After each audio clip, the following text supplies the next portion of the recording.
Bonjour à tous, bienvenue sur notre chaîne. 25 mai 2018, jour de la mise en application du RGPD. Je suis Florian Mzich, cofondateur de Dedi Agency et je suis accompagné aujourd'hui, j'ai la joie d'inviter Maître Dimitri Meunier, avocat expert en droit numérique. Bonjour Florian. Bonjour Dimitri.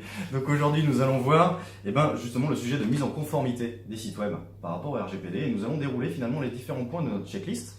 Qui a un franc succès, on l'avoue, du coup, sur notre site web. Et l'idée, c'est de vous apporter un éclaircissement aujourd'hui avec du coup le double regard entre agence digitale et expert du droit numérique pour justement vous aider à mettre en application ce règlement.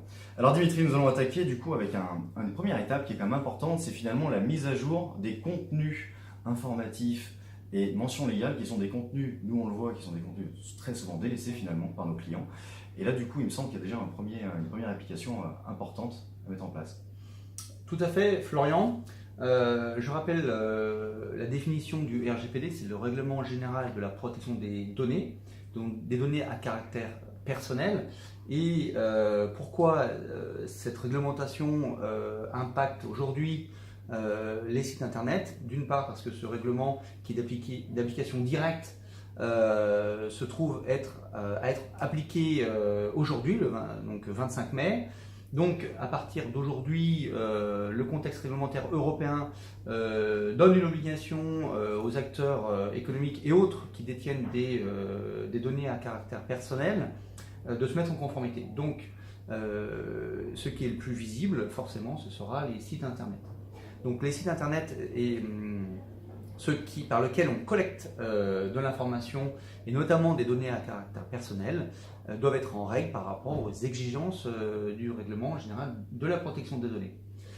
Ces exigences visent à protéger finalement la vie privée de la personne et ses données notamment numériques. Données à caractère personnel, je le précise, qui n'appartiennent pas aux entreprises qui les collectent, mais qui reste la propriété des individus concernés et des individus qui se connectent sur les sites internet et qui transmettent leurs informations aux entreprises qui sont derrière les sites internet.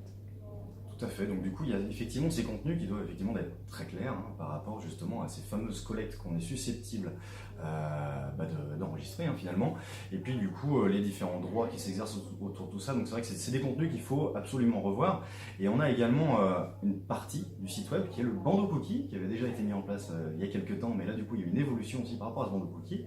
On en parler un petit peu par rapport à... Alors d'une façon générale, le site internet, à partir du moment où il collecte de l'information, donc des données à caractère personnel, l'individu doit être informé aussi bien par le bandeau cookie que sur une page de formulaire. D'ailleurs, je dirais finalement le site internet doit garantir les droits de l'individu. Je rappelle rapidement les quatre droits principaux. C'est le droit à l'effacement, donc c'est ce fameux droit à l'oubli, le droit à la limitation du traitement, c'est-à-dire la proportionnalité des données qui sont demandées à la personne, le droit à la portabilité des données, c'est-à-dire que la personne a le droit d'exiger à la fois la suppression de ces données qui sont collectées chez un prestataire ou une personne tiers, et puis d'en avoir la réversibilité pour pouvoir la transmettre par ailleurs à autrui. Et la restriction de profilage, donc ça c'est un sujet plus vaste sur les statistiques. D'accord, très bien. Merci pour ce rappel en tout cas. On va revenir un petit peu du coup sur les impacts du site web. Donc au-delà du contenu qui doit effectivement être revu, bien travaillé, très clair pour l'internaute et accessible, parce que c'est pas le tout de faire des pages qui soient vraiment cachées, il faut qu'elles soient accessibles généralement. Exactement. Dans ce qu'on appelle le footer, le pied de page des sites. C'est là qu'on va retrouver du coup les règles de confidentialité, les mentions légales, etc. Après du coup on a des données techniques qui vont évoluer et qui sont notamment liées, comme tu en parlais, à la collecte de données, et le premier point ça va être l'inscription à la newsletter. Tout à fait. Quel est l'impact par rapport à ça? Alors, l'inscription à la newsletter ou à une autre information qui nécessite finalement l'information de la personne qui se connecte, la newsletter c'est un cas type. Ce cas type qui permet aux entreprises qui la collectent via un site internet de garder le contact et de rafraîchir ces données et finalement d'être toujours dans le cadre du droit à l'oubli. En fait, chaque fois que je vais envoyer une newsletter à un contact, finalement, je rafraîchis ce contact et au final, je réinitialise ce temps de conservation au regard du droit à l'oubli. Du coup, c'est un avantage pour le prestataire donc, qui gère le site internet, mais c'est en cela que je dois bien informer lors de la prise du formulaire l'individu qui me donne, qui me confie en fait ces données à caractère personnel. Donc, je dois l'informer sur la finalité de ce formulaire, la durée de la conservation, mais au-delà de ça, ce qui est intéressant, c'est de garder la confiance de la personne qui vous donne ce formulaire et qui doit avoir le maximum d'informations par rapport à cette collecte. Cette confiance, on doit la conserver. Et du coup, pour ma part, j'estime que c'est pas que du juridique en fait, c'est de la transparence. C'est de la transparence, d'accord. Donc il y a une obligation, c'est le RGPD, puis avec la nouvelle loi qui va arriver sur les données à caractère personnel, mais c'est vraiment une question de transparence et je pense que ça participe à ça. Et justement, pour rebondir sur cette fameuse transparence, bon nombre de sites web ont historiquement qu'une seule case à cocher finalement pour s'inscrire à la newsletter. Et en vrai, l'internaute va par la suite recevoir les newsletters, les promos, des mails anniversaires, des mails peut-être de partenaires, etc. Et là, il y a une obligation effectivement technique aussi qui est liée à cette transparence, c'est de bien détailler justement le consentement. Je donne mon consentement finalement pour quelle typologie de sollicitation? Alors, le règlement européen donne plusieurs cas finalement pour une entreprise de collecter de la donnée à caractère personnel. Il y a le cas législatif, donc c'est une loi qui l'oblige, il y a le cas du consentement effectivement, et puis il y a le cas où cette donnée est nécessaire à l'exercice pour la société de son activité. Du coup, lorsque je collecte une donnée à caractère personnel dans le cadre d'un formulaire, au final, si j'ai plusieurs finalités, je dois le préciser pour l'individu, la personne qui se connecte, qui me donne donc cette information. Et si l'une de ces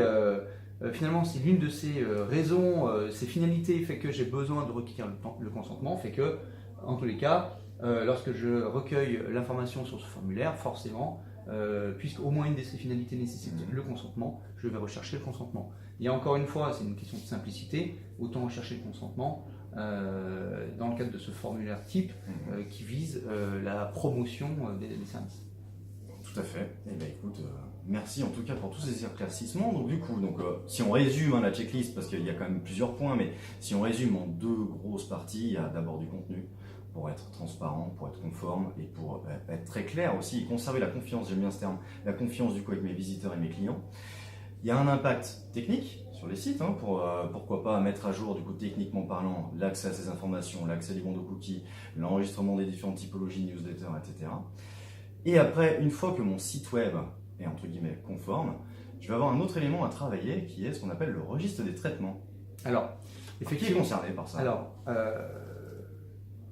il faut rappeler effectivement que sur un site web, donc, il est nécessaire de vérifier la conformité légale et réglementaire des sites web, donc sur chacune des pages, vérifier que les formulaires soient accompagnés des bonnes mentions, que les politiques de cookies soient visibles et accessibles facilement, qu'elles correspondent aussi aux différentes technologies, ça c'est important. Et donc, au final, l'entreprise qui est derrière, qui gère le site internet, ou qui est le bénéficiaire finalement de l'information via le site internet, est le responsable de traitement. Et en tant que responsable de traitement, il peut avoir l'obligation de réaliser un registre des traitements, d'accord ? Mais au-delà de cette obligation, c'est le moyen de cartographier ces traitements, de savoir quelles sont les finalités, de savoir finalement dans un contexte de sécurité et de droit, de contrat, de savoir quels sont les sous-traitants qui gèrent ces traitements, etc., etc. Donc au final, ça permet, ce registre des traitements, permet d'une part évidemment d'être en conformité légale, mais permet aussi en fait de faire un travail de cartographie des données à caractère personnel, donc qui ont une forte valeur ajoutée, une forte valeur commerciale aussi pour l'entreprise, donc pour le responsable de traitement, tout simplement de les ranger, j'ai envie de dire, de connaître leur finalité et ainsi de valoriser en fait ce capital numérique. Et en fait, c'est ça qui est excellent. Et du coup, je rebondis un peu là-dessus. C'est vrai que le RGPD, la mise en place, du coup, fait un petit peu peur parce que c'est une notion qu'on n'avait pas prévue dans nos plannings à mettre en place. On n'a pas forcément les expertises en interne et on se demande du coup à qui on pourrait faire appel. Et pour les personnes qui ont déjà mis en application et justement ce fameux registre, en fait, il y a un terme qui est intéressant, c'est que les entreprises commencent à prendre conscience du patrimoine numérique dont elles disposent. Et avec ce patrimoine, justement, après, vont se déclencher de la connaissance client, de l'analyse de data, de l'analyse commerciale par rapport à toutes ces données. Et donc, du coup, finalement, là où c'était un petit peu une douleur ou quelque chose qui était apprécié comme quelque chose un peu de complexe et de mal perçu, entre guillemets, va devenir finalement un élan vers le numérique pour toutes les PME et ETI en Europe. Oui, en fait c'est une contrainte, donc c'est vécu comme une contrainte. Néanmoins, cette contrainte, elle a quand même deux objectifs. C'est d'abord d'assurer la sécurité de ces données. Donc sécurité, ça signifie l'intégrité et la confidentialité de ces données. Donc, même si ces données à caractère personnel n'appartiennent pas à l'entreprise, au responsable de traitement, elles lui bénéficient sur un plan commercial, sur un plan économique au sens large.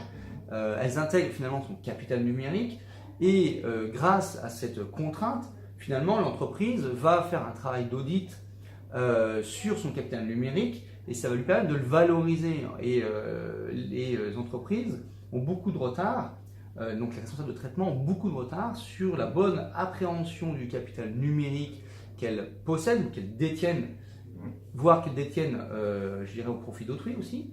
Mais l'avantage en fait de cette réglementation permet à une entreprise de capitaliser en fait ces données et au final de les valoriser et de les valoriser pour leurs services qu'elles offrent à leurs clients. Donc c'est vrai qu'à travers cette contrainte, il y a un apport de valorisation qui est extrêmement important. D'accord, excellent. Écoute, je pense que c'est très clair. Merci encore pour ta participation du coup à cette vidéo liée du coup à la mise en place du RGPD. On rappelle du coup, Maître Dimitri Meunier, donc expert en droit numérique à Lyon, intervention du coup région Rhône-Alpes. Alors, France, Europe. On travaille donc avec des partenaires dans ce domaine, sur la région Rhône-Alpes, Auvergne bien entendu, mais aussi dans le sud de la France, et puis bien sûr Paris. Et excellent. Merci à tous encore pour votre présence, et puis nous sommes tous les deux à votre disposition pour mettre en place du coup le règlement du RGPD sur vos sites web et également au sein de l'entreprise par rapport aux différents registres pour que finalement cette contrainte devienne une véritable valeur ajoutée par rapport à votre patrimoine numérique. Merci à tous, bonne journée. Merci.